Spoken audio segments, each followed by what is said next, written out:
Hi, happy Thursday. It's Alisa from The Ripple Effect.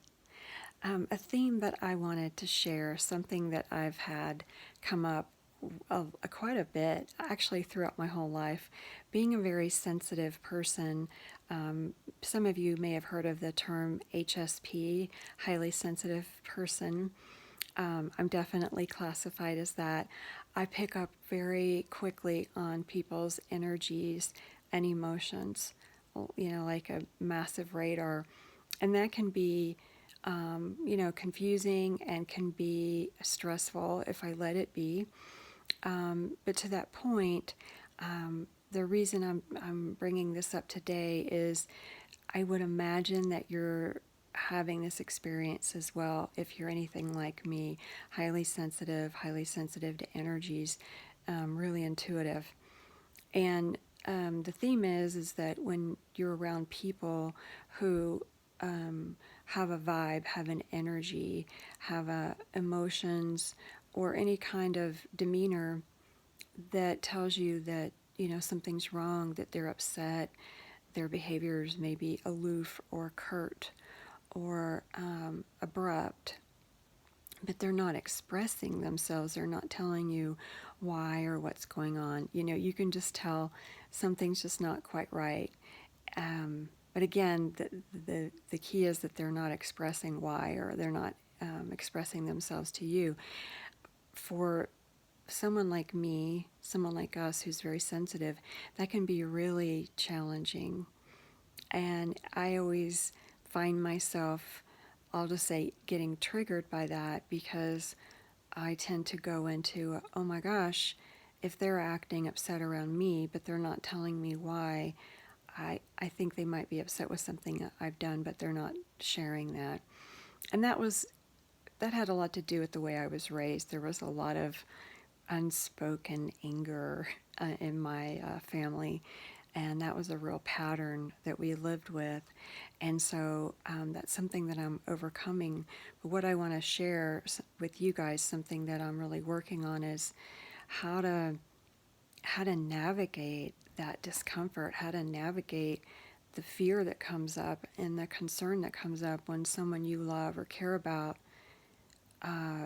behaves in a way that tells you something might be wrong, something might be bothering them, but they're not opening up about it. But yet their behavior is very obvious, right? So what do you do? And again, that's what I'm working on. And my first point that I want to make, and this is something that I'm telling myself, is just because someone is behaving like they're upset doesn't mean they're upset with you. And in my case, in my family, usually they were upset with me. And that's why I think I tend to go there when anyone I'm around acts that way.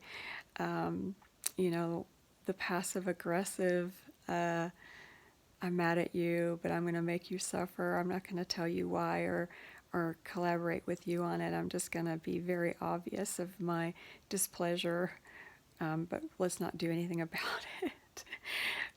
I can laugh about it now, but it was uncomfortable. So there's that belief system, right? There's that programming, and I'm so determined to let go of that and create, healthier thought patterns.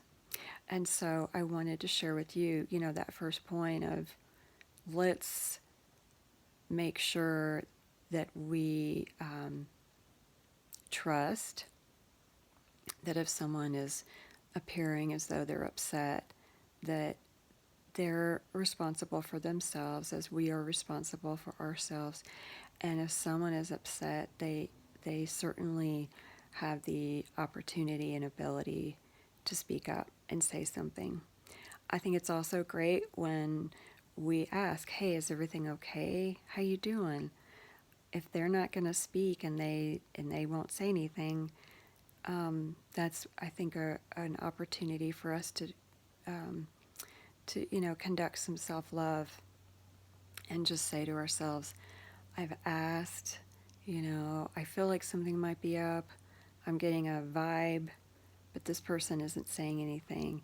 And maybe we choose not to even ask because maybe there's a pattern of, um, you know how some people in your life you can just tell that that's their pattern.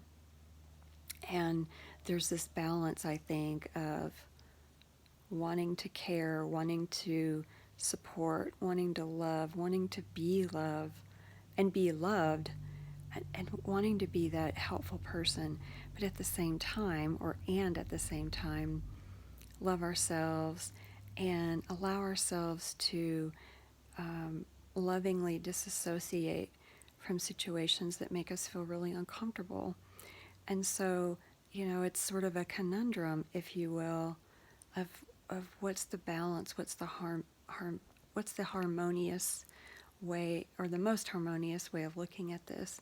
And so that's what I'm working through, and wonder, what you guys deal with, and how you deal with this. And again, I'm talking about me coming from being a really intuitive, highly sensitive person. I think there's a lot of people that would it wouldn't affect them, or they wouldn't be concerned about it. But I'm really wanting to hear from my colleagues out there who are, similar to me, very sensitive to energies. And how do you have that balance and harmony with your loved ones and colleagues when you really want to make sure you're honoring yourself as part of this situation, not only focusing on ourselves and being only the focus of what is best for us, but allowing ourselves to be included. So that's something I'm working on. It certainly makes me feel better when people are just really open and kind and honest about what's going on, and maybe they just aren't ready to talk, but I really like it when people do. But it's not always easy, and so here we are, what is best, what is most helpful, what is the most loving way to conduct ourselves and our relationships. And so with that, I just want to say I welcome your comments. I'd love to hear what you do, and how you've navigated your relationships, and how you've overcome that little voice, that maybe that child within that still gets a little nervous, and maybe even a little frightened when people are angry. That's a real trigger point for me. So anyway, love to hear your thoughts. Wish everyone a wonderful, beautiful weekend. Thank you so much for watching and listening, and God bless. Take care.